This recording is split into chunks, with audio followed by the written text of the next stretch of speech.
class, so it was always hard, to get my mindset around that. That hey, you can actually read for pleasure. And so, what else? Shopping.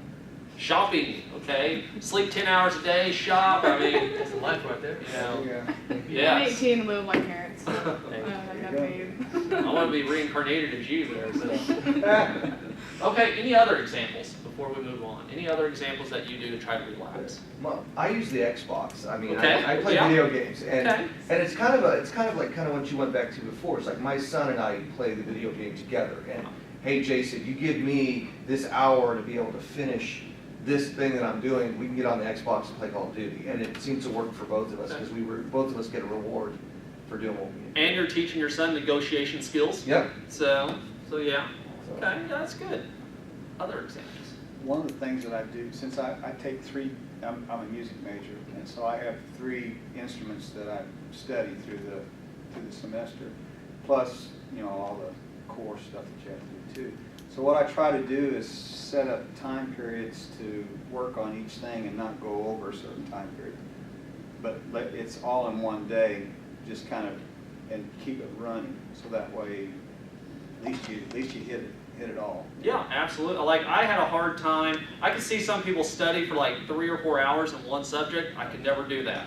I just got too burned out. I tried it. It didn't work. When I first started college, the first 2 weeks, I felt so overwhelmed. I didn't think I was going to be able to make it. Keep up with everything.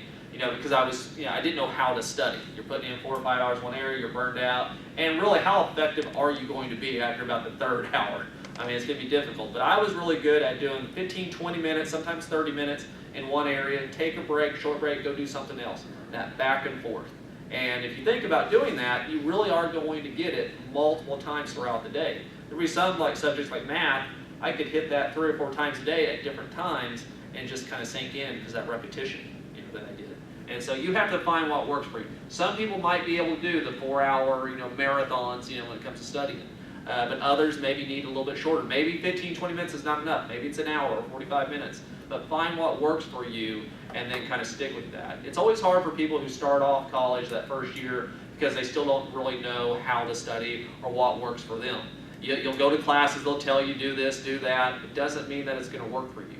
You have to kind of pick and choose what does. Or modify, like some things that we talked about today. You may modify it slightly where it works better for you, and that's perfectly fine.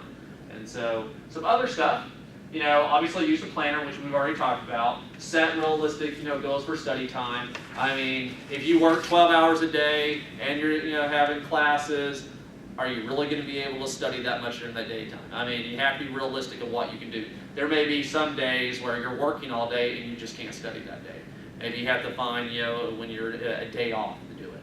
And so you just have to be realistically on how much time that you have during the daytime. Some people will be working a lot, plus they're going to the school, and then they'll say, well, I'll just study, tonight at 1 o'clock in the morning. Chances are you're probably going to be asleep by then. So, you can only do so much during the daytime. So just be realistic in, how you use your time. Of course, waiting time, or use waiting time to review. I did that a lot of times in my car, because I always had to commute to school.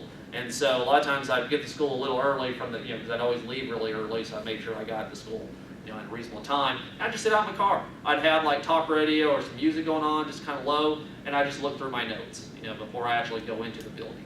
Or maybe it's between classes. You just sit out there and look at your notes. One thing, I don't tell you to do this because you have to spend a little money to do it, but sometimes some of the books that are required or to be read are audio books. Yeah.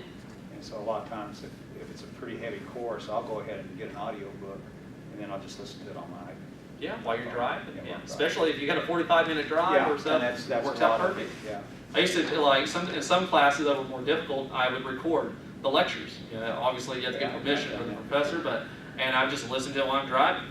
And so I'm driving. Sometimes and some when I was in graduate school, I lived a little over 60 miles away. To get there, so it was a long drive, and so I would listen to the recordings. And you can get some of that stuff through the library. I mean, there are some things that you can actually get.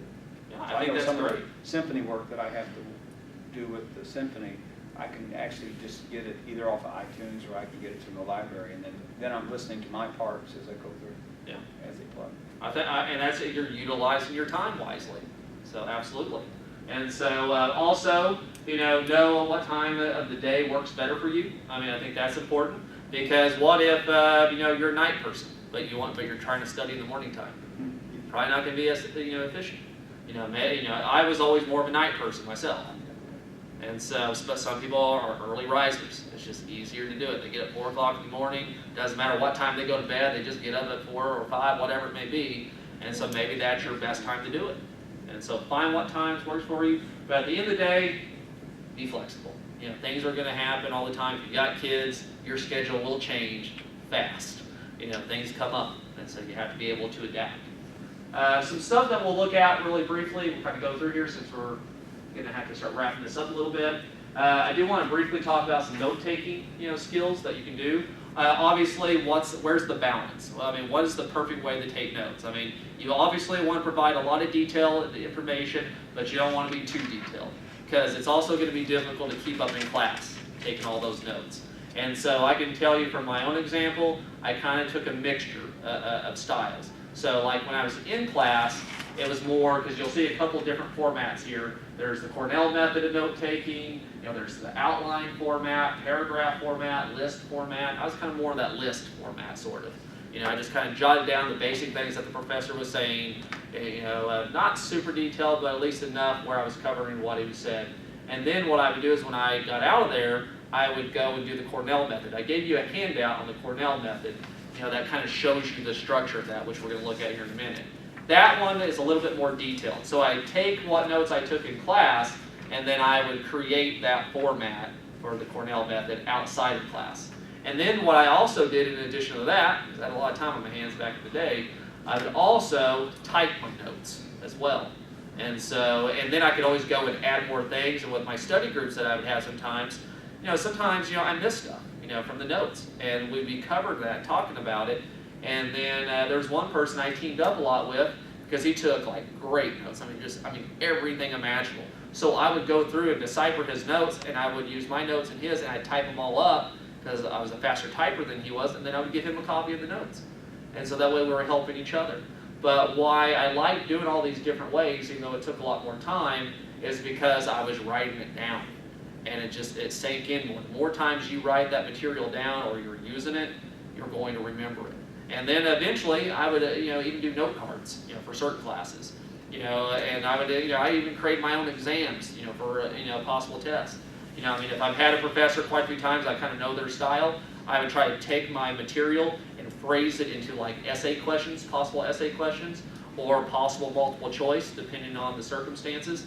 And I got pretty good at it. I could get pretty close. I actually had one professor, she always asked me to give my list to her, for the essay questions. And she would actually use them, but she'd just change a few words. I loved it. It was a great class for her. I had 4 classes with her as a result. So, did pretty good on the test. No, I did great. And so, but it was. So you never know.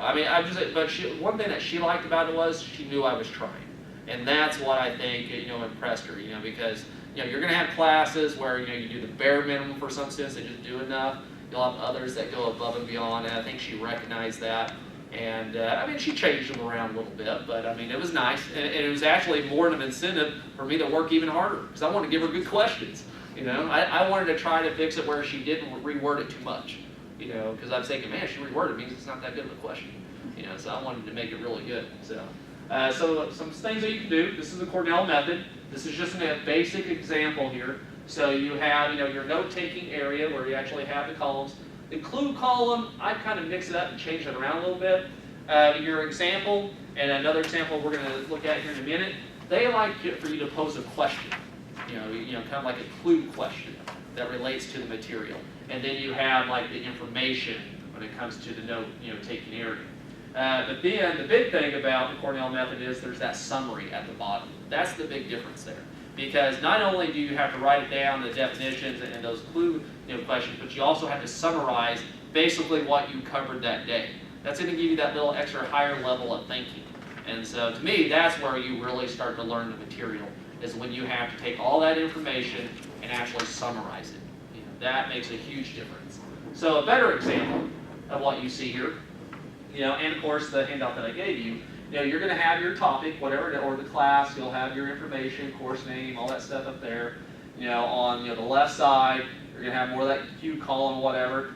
Now, I did it different in that I put the definitions over there, or key terms. That was just better for me. I put the terms over there and the definitions more, in where we say the note-taking area.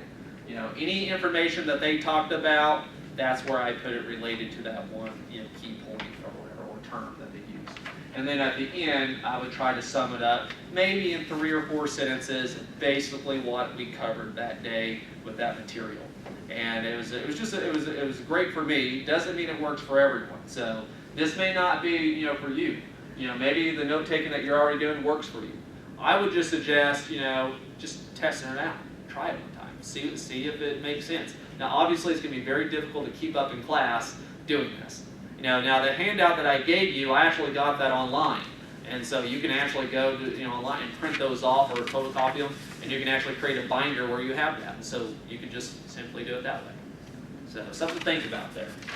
And then, of course, one thing to remember when we're doing this, remember information from classes can be challenging. At the end of the day, they say within 2 weeks of time, 70% of students are going to forget what they've covered. And so that's why you constantly have to go over your notes every day, and that's why it's important to take notes in the first place. There are some students who don't take notes at all in class, and so so it is important. Also, about stress. Just at the end of the day, it's all about having everything balanced. I think that's the main theme that I would go with, is having a balanced life. Whether you're working out or whatever it may be, find that balance there. Because if you don't, something's going to suffer as a result. If you're working too much, that's going to play out with your studying. If you're taking too many classes. I've seen some people loading up on 21 hours. Sometimes, you pay a price for that. Now, sometimes you feel like you might not have a choice. But you never know. You have to look at all your options before you do that. And of course, we'll talk about, you can get sweating, cold, all these examples of dealing with stress and stuff. It can have an effect on your body, but there are things that you can do. That's what you could look like. Yes. Yeah. You could look like that with all the stress. So be careful. You don't want to be around campus and say, hey, I know that guy. So, exercise, we'll just briefly go through here because we're running out of time. Be careful on how much caffeine you're consuming in your body. They say between 50 and 200 milligrams per day of caffeine. I can tell you I exceed that and beyond. And so, I'm guilty of it.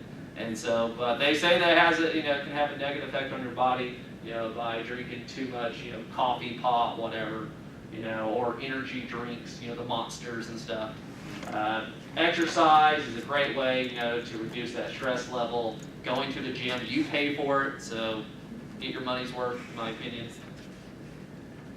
And then, of course, there's yoga, and they have yoga classes down there. They have all these different classes that you have access that you can do, so take advantage of that. Obviously, practice a hobby. I like to golf, that's my thing. So, for me, that kind of works. For others, it may be something else. Maybe it's bowling.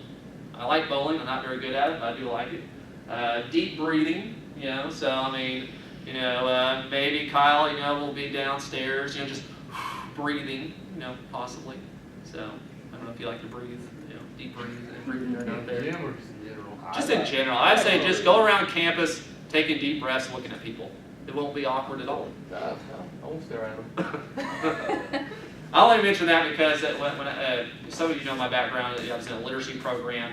I couldn't read when I was 19. I was reading at 3rd grade reading level. And the tutor, when I'd get nervous when I was reading because I was messing up, he would put his hand on the table, and then he's like, hold my hand, basically. I'm thinking, man, I'm 19 years old, he's 55. He's wanting me to hold his hand. I'm thinking, this might be a little weird there. And so, but he said, just trust me. And I'm like, all right, I'll trust you. And I put my hand on there and he said, now take a deep breath. So anytime I think about it, that's what I think about. Because he's saying, just relax. You're going to be stressed out. It's going to happen. Just take a deep breath. Start over. So, but it was still a little weird. So, okay. And then, of course, at the end, it's up to you. You have to prioritize things. We can do all the workshops on the planet. At the end of the day, it's up to you. You've got to set the priority. You don't set it, it's not going to happen. So it's that accountability part. You're going to have setbacks. It's perfectly normal. You're going to have days where you're super efficient, you do really good. You're going to have a day where you don't do hardly anything. It's going to happen. So, any questions at all? Oh. About ready to drop it. Any questions at all? All right, that's all I've got. Make sure that you fill out the evaluation form. Hopefully everyone's signed in. If you haven't, you can. If you did pick up all the handouts, grab those, and that'll be it.